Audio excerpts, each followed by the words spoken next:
பயன்படுத்தாத திறமை அதனுடைய ஆற்றலை இழந்து கொண்டு வரும் என்று கூறுவார்கள்.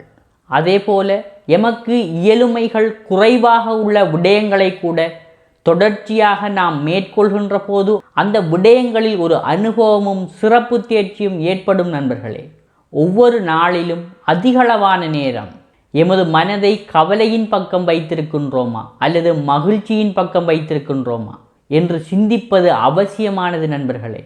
ஒவ்வொரு நாளிலும் அதிகளவான நேரம் மகிழ்ச்சியின் பக்கம் வைத்திருந்தால் வாழ்வை மகிழ்ச்சியாக கழிப்பதில் அனுபவத்தையும் சிறப்பு தேர்ச்சியையும் நாம் அடைந்து கொள்வோம்.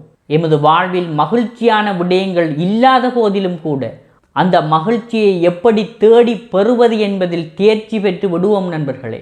அதே போல வாழ்வில் அதிகளவான நேரம் எமது மனதை கவலையின் பக்கம் வைத்திருந்தால் வாழ்வில் கவலை கொள்வது எப்படி என்பதில் அனுபவமும் தேர்ச்சியும் பெற்று விடுவோம்.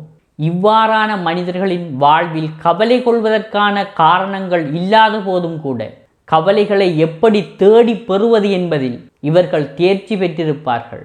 கவலைகளும் மன அழுத்தங்களும் குறுகிய காலப்பகுதியில் எமது மனதினுள் இருக்கின்ற போது அதனால் பெரிய அளவில் பாதிப்புகள் ஏற்படாது நண்பர்களே.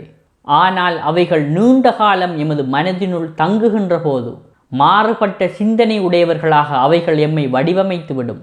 எந்த கவலைகளும் அழுத்தங்களும் நீண்ட நாட்கள் எமது மனதினுள் தங்கியிருக்காத வகையில் பார்த்து கொள்வதில் கவனமாக இருந்து கொள்வோம்.